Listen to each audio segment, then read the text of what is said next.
मैं पिकअप करूंगा। Good afternoon to you. PI industries trade कर रहा है 3899 पर, स्टॉप होगा करीब 3860 का, 40 रुपीज के करीब। टारगेट होगा 3950। पीआई इंडस्ट्रीज फिर 4000 पॉसिबल है आते दिन में, लेकिन 3950 एक रीजनेबल टारगेट है पीआई इंडस्ट्रीज। ओके, 4000 की तरफ बढ़ रहा है काउंटर। 3950 भी आपका आज के लिए टारगेट रह सकता है। तेजी की पोजीशन लेकर चले। पीआई पर एक बाय कॉल काबा साहब का है। मानस, आपका ट्रेड। Good afternoon.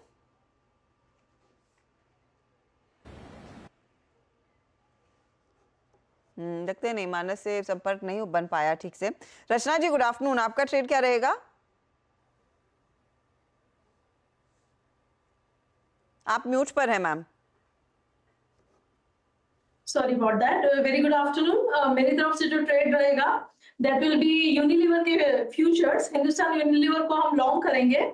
और जैसे हम थोड़ी देर पहले बात सुन रहे थे कि एफएमसीजी इज अनदर सेक्टर जहां पे आईटी के बाद एक अच्छा स्ट्रॉन्ग मूव आना चाहिए और पार्टिसिपेशन होना चाहिए, तो यूनिलीवर उसका एक बड़ा हिस्सा है। तो यहाँ पे भी हम एक बड़ी रैली की उम्मीद करते हैं। फ्यूचर्स के हिसाब से 2610 का अगर एसएल यहाँ पे सस्टेन होगा तो अपसाइड पे हम यहाँ पे उम्मीद करते हैं कि ये काउंटर 2685 एंड इवन 2700 का नंबर हमें बहुत ही जल्दी दिखाएगा विद इन 2 to 3 डेज।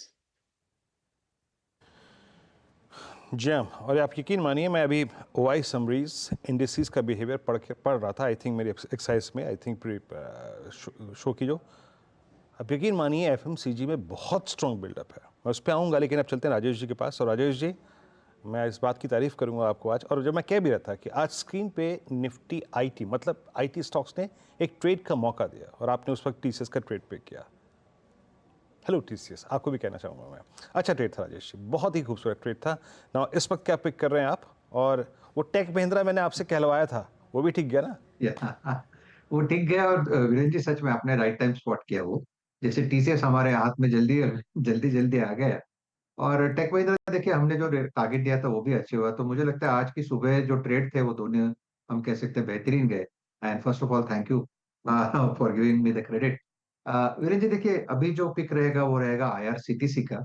अगर आप आईआरसीटीसी का स्ट्रक्चर देखें तो इट्स अ क्लियर ब्रेकआउट, और ये ब्रेकआउट देख के कंसोलिडेट कर रहा था और आज अपने नेकलाइन के ऊपर आईआरसीटीसी निकला है।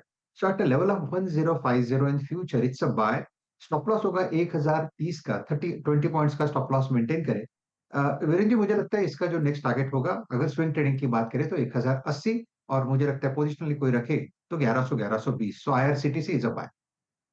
TTC is a buy. और ऑफ कोर्स वो बहुत ही बढ़िया ट्रेड दरअसल हमने राइट किया है राजेश जी के बदौलत टीसीएस में, जो अभी भी इनफैक्ट ये हाई के आसपास ही ट्रेड कर रहा है। आईआरसीटीसी का टारगेट जो नया वाला है वो 1080 का है।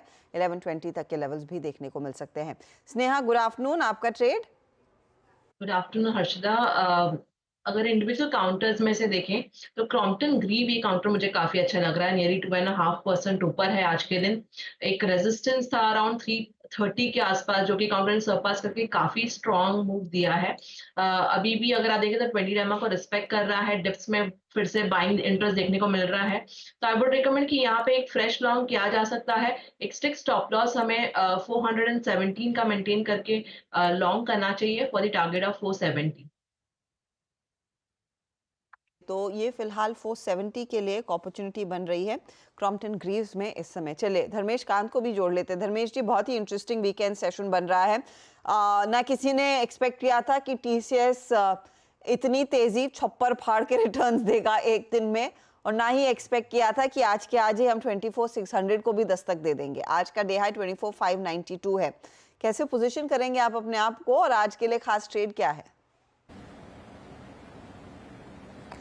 Good afternoon Harshita, good afternoon सारे पैनलिस्ट और दर्शकों को भी। डेफिनेटली आई मीन नतीजे तो ठीक ठाक थे, टीसीएस के मिले जुले थे, बट जिस तरह से स्टॉक प्राइस में रिएक्शन आया है वो अनएक्सपेक्टेड था। और मुझे लगता है कि ये रिएक्शन सिर्फ इसलिए रहा है कि कश्मीर नेगेटिव पर से मैनेजमेंट की तरफ से आया नहीं इस बार टीसीएस के कमेंट्री में। हालांकि मेरे हिसाब से अगर आप देखो तो मैनेजमेंट उतने कॉन्फिडेंट भी नहीं लगे। उन्होंने ये कभी रिटाइट नहीं किया कि ये बॉटम आउट हो गया और यहाँ से अब तेजी मिलेगी। होपफुल जरूर दिख रहे थे, और सेग्रीगेट करके नतीजे देखें तो मिला जुला नतीजा था, बिकॉज नॉर्थ अमेरिका में अभी भी प्रॉब्लम है, वीएफसी सेगमेंट में भी प्रॉब्लम ही है उनका। जो थोड़ा बहुत बिजनेस ग्रोथ आई है वो इंडिया से आई है BSNL के through.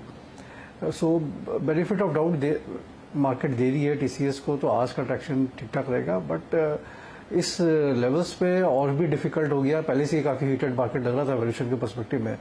So very difficult to pickup value trades इस माहौल में।